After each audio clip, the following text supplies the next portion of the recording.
جس میں اس نام کو پڑھوں تو مجھے زبور 14 اور 53 کے الفاظ یاد آتے ہیں۔ احمد نے اپنے دل میں کہا کہ کوئی خدا نہیں ہے۔ جو شخص خدا کو اپنے سامنے نہیں رکھتا اور اس کے خلاف بغاوت کرتا ہے وہ بہت سے خطرات کا سامنا کرتا ہے۔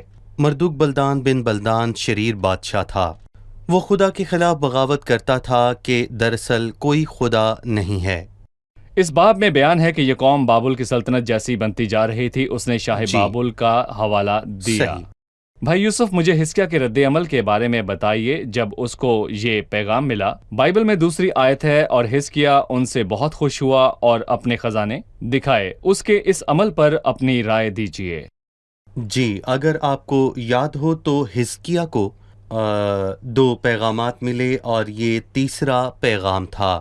دراصل شاہ اسور سنخرب نے اسے دھمکی آمیز پیغامات بھجوائے تھے۔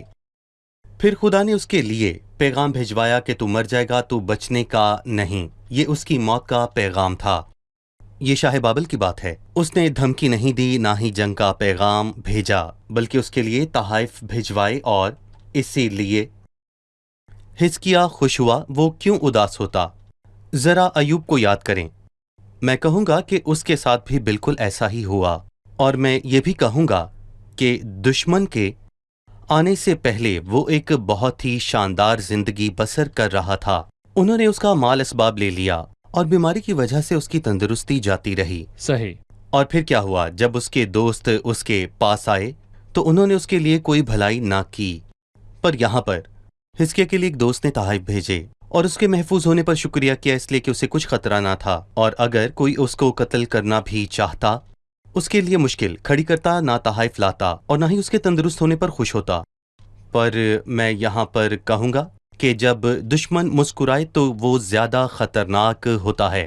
ضروری نہیں کہ وہ دھاڑے اور اپنی دشمنی کو ظاہر کرے کہ ہم اس سے بچ کر خدا میں پناہ لیتے ہیں۔ وہ مسکراتا ہوا آتا ہے اور ہم اسے گلے لگاتے ہیں، اور لکھا ہے کہ اے زنا کرنے والوں، کیا تمہیں نہیں معلوم کہ دنیا سے دوستی رکھنا خدا سے دشمنی کرنا ہے؟ پس جو کوئی دنیا کو دوست بنانا چاہتا ہے وہ اپنے آپ کو خدا کا دشمن بناتا ہے۔ لوگ کہتے ہیں کہ تحفہ دوستی کی علامت ہے۔ ایک دوست ہی دوسرے دوست کو تحفہ دیتا ہے۔ میں اندازہ نہیں کر سکتا کہ حزقیہ اور اس کے دشمن کے درمیان کیسی دوستی ہوگی۔ اس نے تحفہ دیا، پر وہ اس سے سب لینے والا تھا، اس کے بیٹے، اولاد اور گھر کا سب سامان۔ میں آپ کو دنیا کی دوستی سے خبردار کرتا ہوں، دنیا اور دشمن سے تحفہ نہ لیں، کیونکہ اس کے تحائف لینے کے بعد ضرور کچھ لوٹانا پڑتا ہے۔ ذرا سنیے کہ مسیح نے کیا کہا۔ میں تمہیں اطمینان دیے جاتا ہوں، میں اپنا اطمینان تمہیں دیتا ہوں۔ جس طرح دنیا دیتی ہے میں تمہیں اس طرح نہیں دیتا۔ میں اس کو 2 طرح سمجھتا ہوں۔ دراصل یہ اطمینان ہمیں دنیا سے نہیں ملتا۔ دیکھیں، دنیا کا اطمینان وقتی خوشی تو دے سکتا ہے، پر دلی اطمینان نہیں دے سکتا۔ اور مسیح نے فرمایا جس طرح دنیا تمہیں دیتی ہے میں تمہیں اس طرح نہیں دیتا۔ یعنی دنیا یہ سب اس لیے دیتی ہے تاکہ بدلے میں آپ سے کچھ لے سکے۔ یہاں شاہ بابل تحائف لایا، پر باب ختم ہونے سے پہلے ہی ہم پڑھتے ہیں وہ اس کے گھر کا سب مال اور اس کے سب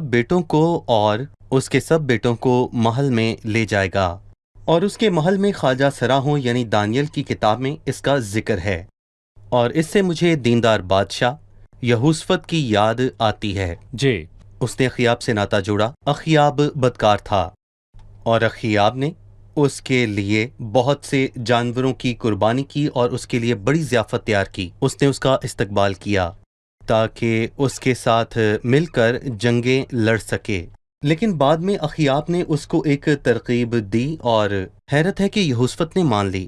اخیاب نے کہا کہ وہ مل کر جنگ کرے، اور یہوشفت نے اس کی بات مانی اور کہا میں ویسا ہی ہوں جیسا تو ہے، اور میرے لوگ ویسے ہی ہیں جیسے تیرے لوگ۔ اخیاب نے کہا میں اپنا بھیس بدل کر جاؤں گا، پر تو اپنا لباس پہنے رہ، اور یہوشفت اس کے دھوکے میں آ گیا، اور اخیاب نے اسے جنگ میں سب سے آگے کر دیا، اس لیے تاکہ وہ خود کو چھپا سکے۔ پر اس کے ایسا کرنے کے باوجود کسی نے اپنی کمان کھینچی اور اخیاب کو مارا، اور اخیاب مر گیا۔ اور یوں ہوا کہ لوگ یہوشفت سے لڑنے کو مڑے، لیکن یہوشفت چلا اٹھا اور خدا نے اس کی مدد کی۔ اور اسی طرح دنیا کے لوگ آپ کے لیے ضیافتیں کریں گے اور بڑی پیشکش کریں گے، پھر آپ کو جنگ پر لے جائیں گے تاکہ آپ مارے جائیں۔ لوگ ایسے ہی ہیں۔ صحیح۔ دشمن آپ کو اسی لیے دیتا ہے کہ وہ آپ سے واپس چھین سکے۔ جوانی، بڑھاپا، آرام یا ہوس، دنیا میں دشمن آپ کو جو بھی چیز تحفے کے طور پر دے، اس سے کئی گنا زیادہ واپس لیتا ہے، آپ کی عزت، صحت، یہاں تک کہ ابدیت بھی۔ جی، ذہنی سکون۔ صحیح۔ ابھی ہم ایک رپورٹ دیکھیں گے، پھر مطالعے میں آگے بڑھیں گے۔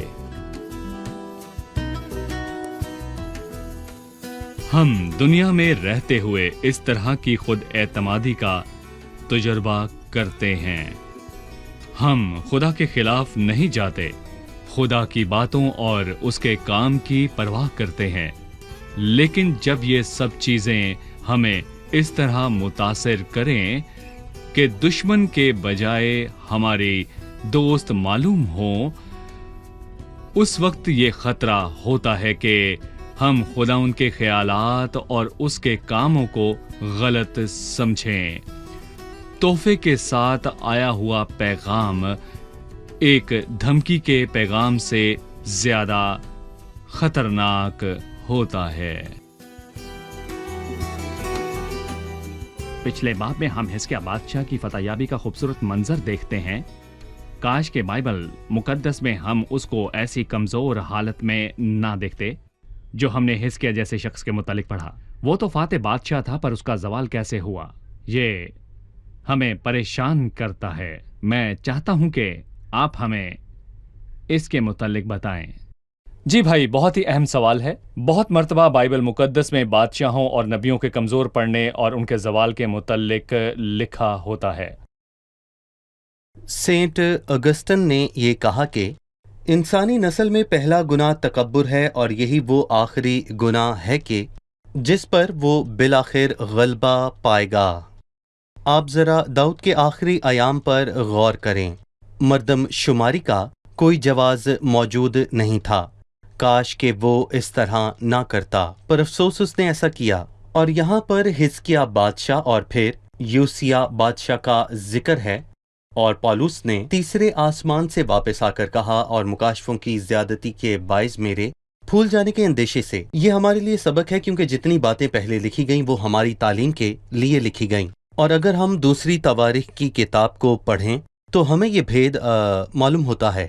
حزقیاہ کے گناہ کی وجہ دوسرے تواریخ کی کتاب کے 32ویں باب کی 24ویں آیت میں بڑی واضح طور پر لکھی گئی ہے۔ ان دنوں میں حزقیاہ ایسا بیمار پڑا کہ مرنے کے قریب ہو گیا، تو اس نے خدا سے دعا کی، تب اس نے اس سے یہ باتیں کہیں اور اسے ایک نشان دیا جس کو ہم نے پچھلے باب میں بھی پڑھا۔ لیکن حزقیاہ نے اس احسان کے لائق جو اس پر کیا گیا عمل نہ کیا۔ خدا نے اس پر احسان کیا، اور اس کا فرض تھا کہ اس کے لائق عمل کرتا۔ اسے چاہیے تھا کہ وہ خداوند کا شکر کرتا، اور لکھا ہے کہ اور مصیبت کے دن مجھ سے فریاد کر تو میں تجھے چھڑاؤں گا اور تو میری تمجید کرے گا۔ اس نے مصیبت میں خداوند سے دعا کی، اور خدا نے اس کو ایک دن یا ایک برس نہیں دیا۔ ایسے لوگ ہیں جو ایک دن کی خواہش کرتے ہیں، پر خدا نے حزقیاہ کو 15 برس دیے۔ پر حزقیاہ نے اس احسان کے لائق جو اس پر کیا گیا عمل نہ کیا۔ اس کے دل میں گھمنڈ چھا گیا۔ پر اس کے زوال کی اصل وجہ کیا بنی؟ اس کے دل میں گھمنڈ چھا گیا، اور استثنا 8 میں خدا نے تنبیہ کی کہ جب خدا تجھے برکت دے اور تیرا مال باکثرت ہو جائے تو تیرے دل میں گھمنڈ نہ آئے، اور تو اپنے خداوند خدا کو نہ بھول جائے۔ پر افسوس کہ حزقیاہ بادشاہ کے ساتھ ایسا ہوا۔ افسوس آج بھی ہمارے ساتھ ایسا ہوتا ہے، اس لیے خدا اپنے کلام کے ذریعے ہمیں بار بار تنبیہ کرتا ہے کہ اسے خبردار رہیں۔ ہمیں چاہیے کہ ہم اپنی کامیابیوں کا کریڈٹ اپنے خدا کو دیں اور اس کے لائق عمل بھی کریں۔ مغرور نہ ہو اور نہ یہ سوچیں کہ آپ نے یہ کیا، کیونکہ آپ یہ کرنے کے قابل نہیں ہیں۔ مائیکل نے سوال کیا کہ حزقیاہ کی خامی یہ تھی کہ اس نے گھمنڈ کیا، پر بائبل مقدس میں باقی بادشاہوں اور نبیوں کے زوال کا ذکر کیوں ہوا؟ کیا ان پر پردہ ڈالنا بہتر نہ تھا تاکہ ہماری نظر میں ان کی بہترین پھر تصویر میرے رہتی؟ اور آپ کے گھمنڈ کا کیا ہوتا ہے؟ خدا نے بتایا کہ ان جیسے عظیم لوگ گر گئے، اس لیے تم خبردار رہو۔ پطرس نے کہا گو سب تیری بابت ٹھوکر کھائیں گے، لیکن میں ٹھوکر کبھی نہ کھاؤں گا۔ خدا نے کہا کہ تو میرا انکار کرے گا۔ اور پولس نے کہا کہ پس جو کوئی خود کو قائم سمجھتا ہے خبردار رہے کہ گر نہ پڑے۔ اور خدا کے کلام میں نبیوں کے گرنے کا بیان ہے، اور میں کہوں گا کہ اس کی 2 وجوہات ہیں۔ سب سے پہلی یہ کہ ہم خبردار رہیں، ایسا نہ ہو کہ ہم بھی گر جائیں۔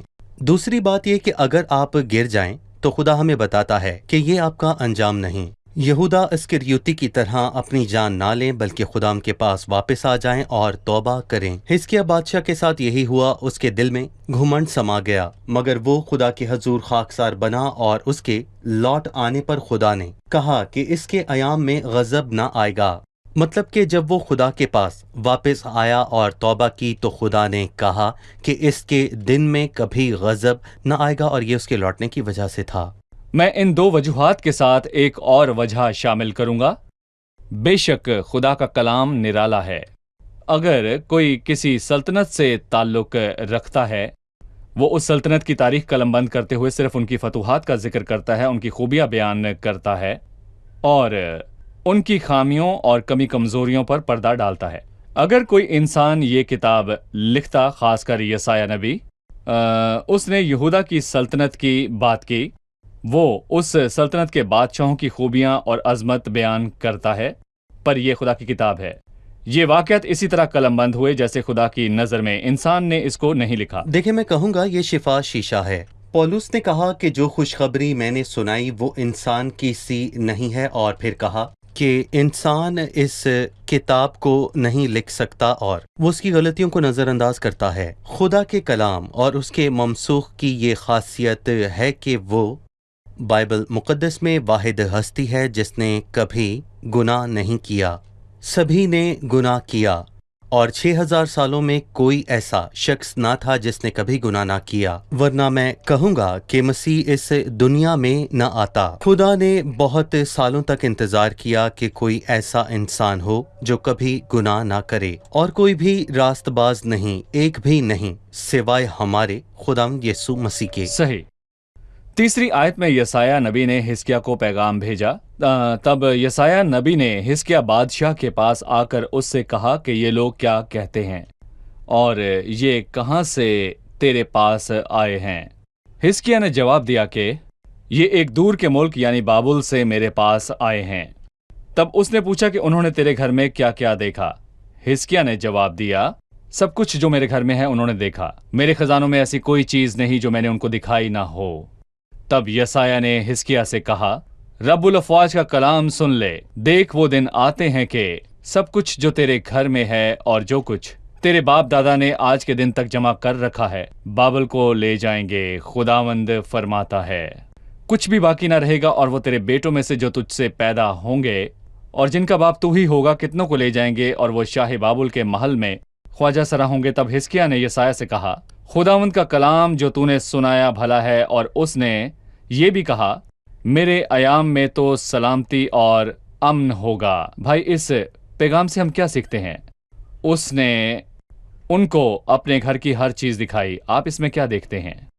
دیکھیں بھائی، میں کہوں گا کہ خدا وفادار خدا ہے، اور جب حزقیہ نے خود کو خاکسار کیا تو یسایہ نبی اس کے لیے تسلی کا پیغام لایا۔ جب وہ مغرور ہوا تو اس کو تنبیہ ملی، اور افسوس کہ حزقیہ کے گھر کے صلاح خانے کا ذکر 6 باب میں ہوا، پر خدا کے گھر کا ذکر یہاں ایک بار بھی نہیں ہوا۔ اور ہم نے پچھلے ابواب میں بھی دیکھا، جیسے ہی حزقیہ پر کوئی مصیبت آئی تو اس نے خدا کے گھر میں پناہ لی، جب میں کہوں گا کہ اس کو کوئی بھی خطرہ نہیں تھا۔ اس کے پاس ہتھیار تھے۔ تو شاہ بابل اس کے لیے تحائف لایا، وہ آنے والے خطرے کو نہیں دیکھ سکا، اور اس نے سوچا کہ وہ تحائف لایا ہے، اس سے ڈرنے کی کیا ضرورت ہے۔ وہ خدا کے گھر میں نہیں گیا، اس نے اپنے گھر کی چیزیں ان کو دکھائیں اور اپنے مال پر فخر کیا۔ اور پولس رسول نے کرنتھیوں کے لوگوں سے یہ کہا کہ جب تیرے دوسرے پاس سے کون پائی۔ سی ایسی چیزیں ہیں جو تو نے دوسروں سے نہیں پائیں، اور جب تو نے دوسروں سے پائیں تو کیوں فخر کرتا ہے کہ گویا نہیں پائیں؟ انہوں نے جو بھی دیکھا، اس لیے کہ ایک دن اس کو بابل لے جائے، اس نے خدا کے سوا کسی اور پر فخر کیا، لیکن جلال صرف اور صرف ہمارے خدا کا ہے۔ میں اس پر ایک عملی رائے چاہتا ہوں۔ انہوں نے تیرے گھر میں کیا کیا دیکھا؟ ایمانداروں کے لیے ان کو گھروں کے حوالے سے